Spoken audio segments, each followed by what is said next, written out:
네, 주안의 만나 2월 3일 수요일 묵상을 함께 나누도록 하겠습니다. 오늘 말씀은 누가복음 11장 1절에서 13절 말씀으로요. 기도에 대한 가르침이라고 하는 제목으로 함께 묵상을 나누도록 하겠습니다.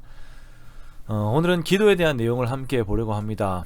기도는 그리스도인들이 하나님과 교제하는 가장 기본적인 방법이며 기도는 사람의 호흡에 비유할 정도로 성도들에게 있어서 아주 중요한 경건의 시간입니다. 오늘 누가복음을 통하여서 기도에 대한 지식을 배울 것입니다만 기도에 대해 아는 사람들이 아닌 기도를 하는 자들이 우리들이 되기 원합니다. 기도의 내용 중 가장 우선순위에 두어야 할 것들과 그리고 기도를 통하여서 지속적으로 구하면서 하나님과 함께하는 우리들의 삶이 되시기 원합니다. 예수님께서 한 곳에서 기도의 시간을 보내십니다. 그러자 제자 중 하나가 기도를 마치신 예수님에게 기도를 가르쳐 달라고 요청을 합니다. 이에 예수님께서는 우리가 잘 알고 있는 주기도문을 가르쳐 주세요. 누가복음에서의 주기도문은 마태복음의 주기도문의 내용에 비해 조금 축소가 되어 있습니다. 그 내용을 보자면요. 첫 번째는 하나님의 뜻이 이루어지는 것입니다. 아버지의 이름이 거룩히 여김을 받고 하나님의 나라가 임하는 것이에요. 즉 나의 순종적인 삶을 통하여서 하나님께서 영광을 받으시고 하나님의 나라가 나 자신, 나의 인격, 나의 가정, 나의 교회와 직장과 사회에서 이루어지는 것을 요청하는 것입니다. 즉 기도는 그 속성이 내 의지가 하나님의 보좌를 흔드는 것이 아니라 하나님께 내 마음의 보좌를 내어드리는 것이 기도입니다.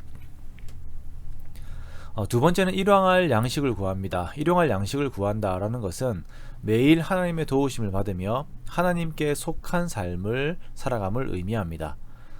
평생을 먹을 양식을 한 번에 주옵소서라고 기도하지 않지요.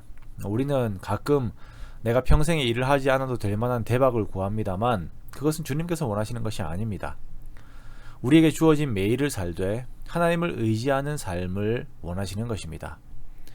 이 일용할 양식은 영적으로도 해석이 됩니다. 이것도 마찬가지입니다. 매일 주님께서 주시는 영적 양식, 말씀을 의지하여서 한 발 한 발 나아가는 것이 영적 양식의 진리입니다. 수련회나 집회가 큰 유익이 됩니다만 평생토록 에너지를 제공할 그런 어떤 영적인 요소는 없습니다. 매일매일 주님을 의지하고 주님께 나를 맡기는 것입니다. 세 번째는 죄의 용서함입니다. 주기도문에서의 죄의 용서함은 그 전제가 있지요. 우리가 우리에게 죄 지은 자를 사하여 준 것 같이 우리 죄를 사하여 주옵시고입니다. 마태복음의 주기도문과는 표현이 조금 다른 것이 우리가 우리에게 죄 지은 모든 사람을 용서하오니라고 누가복음에서는 말씀합니다.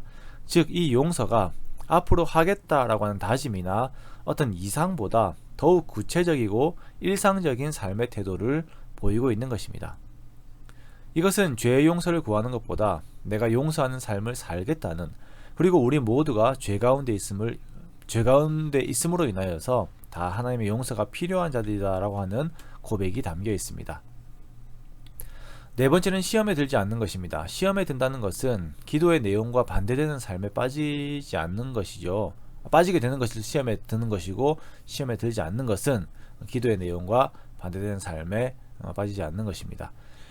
사단이 우리 삶의 우선순위를 바꾸어 놓고 세상적인 욕구가 우선이 되어서 하나님의 뜻과 말씀이 뒤로 가는 그런 삶의 양태가 되지 않을 것을 구하면서 기도합니다. 항상 하나님의 의와 하나님 나라가 우선인 삶을 살아가는 것, 그러한 삶을 위해서는 기도가 끊이지 않아야 합니다. 예수님께서는 주기도를 가르쳐 주신 이후에 기도하는 자의 태도에 대해서 또한 가르쳐 주십니다. 자신의 집에 찾아온 친구가 있는데 그를 대접할 떡이 없어요. 그래서 옆집에 가서 떡을 구하는 자의 비유를 말씀하십니다. 당시 유대에서 누군가 찾아올 때는 밤 시간이 많았다고 합니다. 그래서 항상 떡을 3덩이 정도 준비를 해 놓았다라고 하는데요. 그런데 어떤 사정이었는지 손님이 왔는데 떡이 없어요. 그래서 옆집에 있는 다른 친구에게 가서 깨우는데 이 가정은 이미 잠을 잘 준비를 끝내 놓은 상태입니다. 그러니까 얼마나 귀찮겠습니까?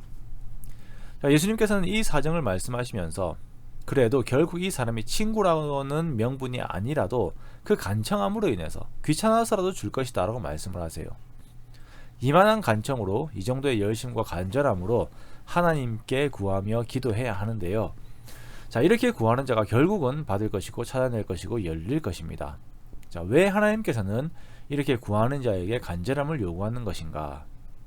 그냥 요구하는 대로 이루어 주시면 되지 않는가 라고 생각을 할 수가 있는데, 자, 이것은 우리가 며칠 전에 말씀을 나누었지만 사역보다, 그리고 나의 필요를 이루는 것보다 먼저 되는 것은 하나님과의 교제이기 때문입니다. 하나님께서는 우리와 이렇게 교제하기를 원하시기에 이렇게 주님 앞으로 나아가 주님께 경청하는 것을 요구하십니다. 주님 앞에 간절함으로 열심으로 기도할 때에 하나님께서는 최고의 선물인 성령을 우리에게 주십니다. 다른 복음서에서는 좋은 것을 주신다라고 표현을 하는 데 비해서 누가복음에서는 분명하게 성령을 주신다라고 말씀을 하십니다. 성령님은 그리스도인들의 모든 삶의 원동력입니다. 누가가 쓴 사도행전에서도 너무나도 확실하게 나타나 있듯이 교회가 이루어지고 그리스도인들이 삶을 살아가는 데 있어서 성령님이 그 중심에 충만함으로 계셨습니다. 온전한 성령 충만함으로 계셨던 분이 예수님이셨죠. 그리스도인에게 있어서 구원과 성화 그리고 영원한 영광에 들어가는 데 있어서 성령님의 역사가 가장 핵심입니다. 그러므로 우리는 찾고 구하고 두드리는 간절함 속에 성령님을 구해야 합니다. 성령께서 나에게 충만히 임하실 때에 우리가 원하는 것을 뛰어넘는 하나님의 속한 속성들과 내용들이 우리에게 임하게 되는 것입니다. 사랑하는 성도 여러분, 서두에서도 말씀드렸던 것처럼 우리가 기도를 아는 자가 아니라 기도하는 자들이 되기 원합니다. 주님께서 가르쳐 주신 기도를 따라 기도하고 성령님을 구하며 그 하나님의 영광을 맛보고 경험하고 그것으로 힘을 삼는 우리들이 되기 원합니다. 기도하는 자들은 활기가 있습니다. 기도하는 자들은 담대함이 있습니다. 기도하는 자들은 삶에서 생명력이 있습니다. 우리 모두가 그러한 자들이 되기 원합니다. 하나님을 나의 배경으로 하여서 그 하나님과의 교제 가운데 주어진 하루하루의 삶들을 주님의 생명의 속성 가운데 살아가는 저와 여러분 되시기를 주님의 이름으로 축원합니다.